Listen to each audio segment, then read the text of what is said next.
बर'फोरनि गेजेराव फिन बड'लेण्ड बिनायनि दाबि।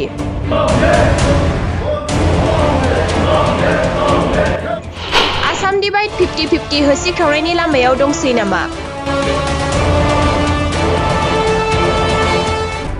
बर' हारिनि गेजेराव फिन सोमावसारनाया जाफिनसिगोन नामा?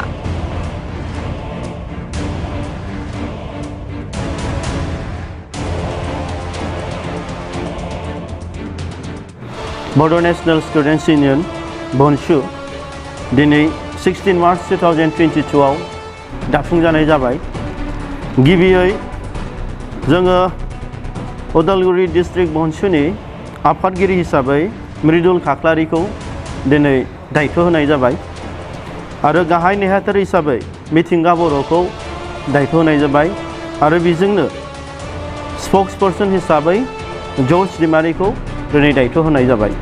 दा जोङो दिनै हाबाफारिखौ मेहेरगोनां खालामनानै जोङो दिनै बर' हारिखौ सिबिनो, बर' हारिनि रैखाथिनि थाखाय दावहा नांनो दिनै बिथांमोनखौ गासै 38 जन जोङो बनसुनि डिस्ट्रिक्ट कमिटिनि दायथ'खौ जों दिनै बिबानखौ होनाय जाबाय। गोबाङा आंनि सायाव एलिगेसन होदों। सैथो खोथा, बिथांमोना गोबांबार सावरायदों, गोबांबार अनेक खोथा बुंदों। दिनैहाय थांनाय समाव नंगौ आङो बारग' बड'लेण्ड फरायसा आफादनि गाहाय नेहाथारिमोन, नाथाय आङो बनसु दानायनि आगोल आङो रिजाइनेसन होदों। जोंहा जोंनि मानगोनां बड'लेण्ड फरायसा आफादनि मानगोनां आफादगिरि सोगोमसार बसुमतारी बिथांनो, नाथाय बिथांमोना माखासे टेकनिकेल प्रब्लेम एबा सम हास्लाबैयाव बिथांमोना डिक्लेरेशनखौ मिडियानि गेजेरजों होनो हायाखै बिथांमोनहा। आंबो बिथांमोनखौ बारै बारै खावलायदोंमोन। दा जियानो जाया मानो आङो माखासे समनि थिननायाव माखासे जोंनि बर' हारिनि बारग' माने रिभलिउसनारि बिथांमोननि थिननायाव एबा जोंनि बर'फोरनि इन्टेलेक्चुयेल बिथांमोननि माखासे नारसिननायाव आं दिनै आंनि जि पजिशन दंमोन बड'लेण्ड फरायसा आफादनि गाहाय नेहाथारि हिसाबै बे बिबानखौ जाथिनि स्वार्थआव आङो एंगारनानै दिनै बनसुनि बिबानखौ आं दिनै लाफैदों। बनसुनि गुबै थांखिया गिबियै बनसुखौ जोङो जोंनि बर' हारिनि जि मोनसे सिमां, जाय सिमांखौ जोंनि बड'फा उपेन्द्रनाथ ब्रह्मआ नुदोंमोन, जाय सिमांखौ जोंनि मानगोनां एनडिबिनि फाउन्डार रन्जन दैमारि सारा सिमां नुदोंमोन, जे भारतनि संबिधान सिङावनो बर'फोरनि थाखाय मोनसे आलादा रायजो जायखौ बुङो बड'लेण्ड सेपारेट स्टेट। बे बड'लेण्ड सेपारेट स्टेटखौनो दिनै जोङो मोगथां महर होनो थाखाय दिनै जों फिर खेमसे आन्दलनखौ लांफिननो थाखाय दिनै बनसुआ जोनोम जादों आरो बेजों लोगोसे जोङो मोनसे बर' हारिनि गेजेराव मोनसे टटेल रिभलिउसन मोनफ्रोमबो बिथिङाव जोंनि फरायनायनि बिथिङावनो होनदों, समाजनि जेंनानि बिथिङावनो होनदों, बर'फोरनि थांनानै थानायनि बिथिङावनो होनदों, बर'फोरनि जोंनि राव हारिमु धोरोमनि बिथिङावनो होनदों, मोनफ्रोमबो बिथिङाव जोङो दिनै मोनसे माहारियारि फरायसा आफाद जानानै जों जोंनि हारिखौ जोङो मोनसे रिभलिउसन लाबोनानै मोनसे गोजौ थाखोआव लांनो हायो नामा, बेनि थाखाय बनसुआ दिनै खामानि मावलांगोन आरो बेनि थाखायनो दिनै बनसुआ जोनोम जादों। माखासे समाव बुंबाय थादों जे बर' रायजोफोरा गोदानै आफाद जोनोम जानाय जे बनसुखौ गनायनो हाया होननानै माखासे समाव ससियेल मिडियाफोराव दावराव जानायखौ नुदों। बे बेलायाव नोंथाङा मा बुंनो दिनै जि मोनसे बनसुआ दिनै मोनसे नन पलिटिकेल अर्गानाइजेसन, बे जोङो दिनै नुनो मोनदों बे बर'नि मोनफ्रोमबो नन पलिटिकेल अर्गानाइजेसन्सफ्रा दिनैनि दिनाव मोनफ्रोमबो राजनितिक हान्जाजों बाहागो लानायखौ जों नुनो मोनदों। नाथाय दिनै बर' हारिया दिनै मोनसे अबस्थायाव फैबाय, जाय अबस्थायाव जोङो दिनै माने मोनसे राजनितिक हान्जाजों सोमोन्दो दङमोनब्लाबो नाथाय जों जाथिखौ साननानै जाथिनि सार्थ'आव जोङो फिन मोनसे बेक जानानै जोङो सिन्था खालामनायनि मोनसे समयसायाव जों फैफिननांगौ जादों। दिनैहाय गमामायैनो गोबाङानो दिनै माखासे गावसिनि निजे मोनसे लाबनि सार्थ'नि थाखाय गोबां खोथाखौनो बुंनो हागौ, थुनलांनो हागौ। नाथाय जोंनि थांखिया दिनै बे मोनसे रोखा आरो मोनसे दिनै माने भिजनआ क्लियार दे जोङो दिनै नन पलिटिकल अर्गानाइजेसन जानानै जों गेजेरनि जानानै जाथिनि थैनाय थांनाय आरो रैखाथिनि थाखाय खामानि मावलांनोसो दिनै जोङो आवगायलांगोन। दा बेयावहाय जोंहा गोबाङानो जोंखौ दिनै मोनसे माने राजनितिक दोलोजों सोमोन्दो दं नामा माबा दं नामा गोबां हेनदेन खोथाखौ बुंदों, जों नुबोदों। नाथाय बिथांमोनखौ जों क्लियारलि बुंनो लुबैदों दि थांनाय समफ्रावहाय बे मोनसे बर'निनो कमन गल आलादा रायजो बड'लेण्ड सेपारेटहुडनि थाखाय गोदोहाय जि मोनसे जोंहा आर्मस ग्रुप दंमोन national Democratic front of Bodoland, जाय रन्जेन दैमारि सार बिथाङा दैदेनदोंमोन। बे थासेयावबो दिनै जोङो नुनो मोन्दों मोनसे आर्मस ग्रुप ओंखारबावनाय BLT बड' लिबारेशन टाइगार फोर्स। दिनै बेखौबो जोङो मोनसे समावनो जों मोननै आर्मस मोनसे हान्जाखौ बड'लेण्ड सोमावसारनायनि थाखायनो जन्म जानायखौ जों नुनो मोन्दों। थांखिया मोनसेयानो, नाथाय मोननै आर्मस ग्रुप जों बेखौ नुनो मोन्दों। आरो फैबाय थानाय समावहाय जोङो दिनै नुनो मोन्दों दि गमामायैनो बे खोथाया सैथोब्ला दे बर' हारियाव मोनसेल' फरायसा आफाद थानांगौ होननाय खोथाया बेसेबां जुक्ति दं।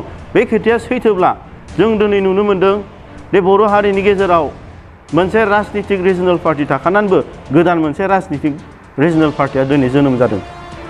अब्ला जों दिनै बिनि गेजेरावनो जों सिन्था खालामनांगोन दे मोनसे राजनितिक दोलोनि मावनायखौ बिथांमोना दिनै नांगौ बादि जायैयाव बर' रायजो राजाफ्रा फिन खोमसे सिन्था खालामनानै मोनसे गोदान राजनितिक हान्जा दादों।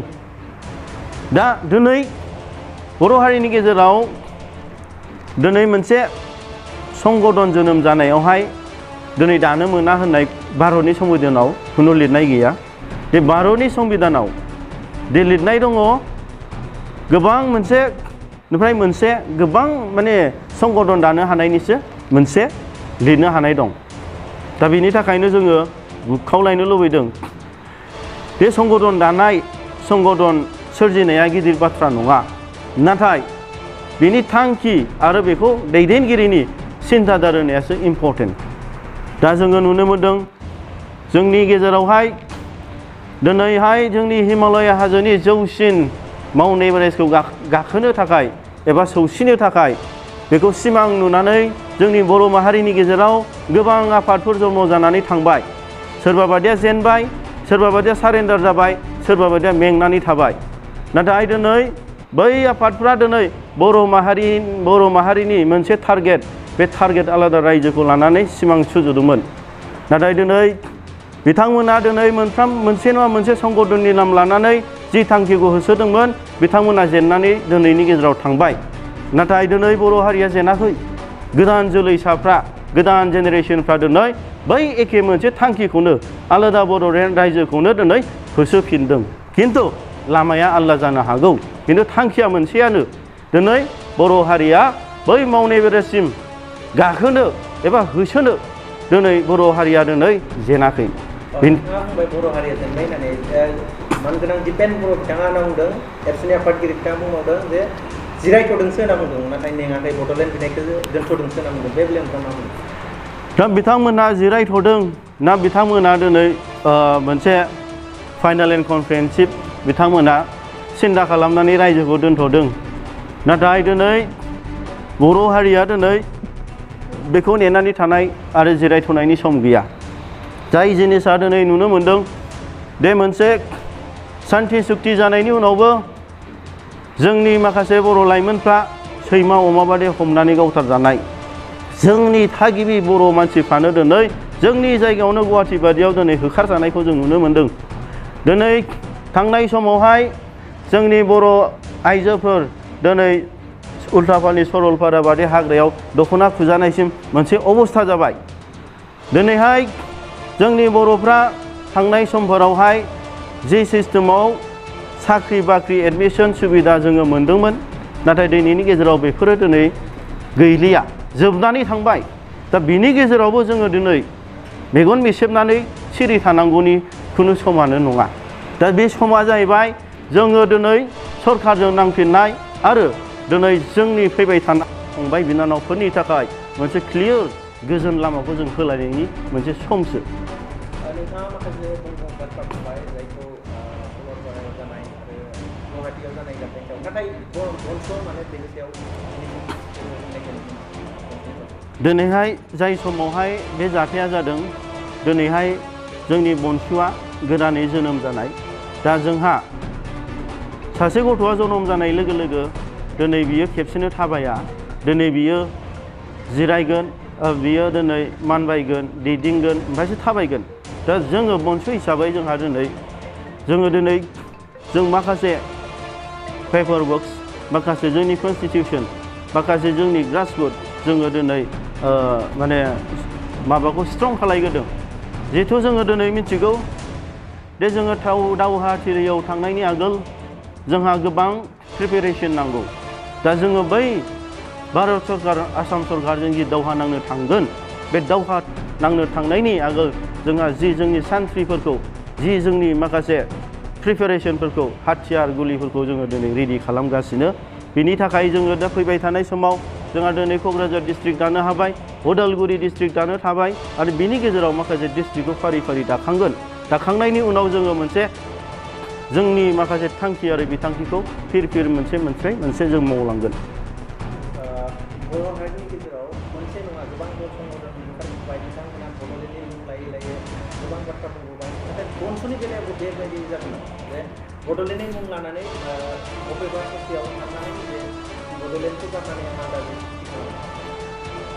जोङो दिनै जाय बन्स'नि बिबानगिरि बिथांमोना दिनैहाय थांनाय समफोरावहाय जि गोबां बर' माहारिनि जि आफादफोरा माखासे भुल माखासे समयसाखौ दिनै भुगिबोनानै फैनांबाय बैफोरबादि भुल आरो बैफोरबादि समयसाखौ जोङो नोजोर बोनानै जोङो दिनै बन्सुआ जाहाथे बैफोरनिफ्राय जोङो सांग्रां जानानै फैबाय थानाय समावहाय जों मोजां खामानि मावनो हायो बेखौ जोङो बन्सुआ मेन्टेलि प्रिपेयार्ड आरो बै खामानि मावनो थांनायाव बे माखासे जोङो हेरेसमेन्ट मोनगोन माखासे गभर्नमेन्टनिफ्राय आरो जाय गभर्नमेन्टआ दिनै थोंजोङै इनडाइरेक्टलिबाबो सोरबा बादि असंगदलखौ जोंनि गेजेराव सारसथि होनायनि जे खैसार बेखौबो जों साननानै जों मेन्टेलि प्रिपेयार जानानै जातिनि सात्तुआव जों सेक्रिफाइस खालामनो थाखाय जों दिनै ओंखारबोदों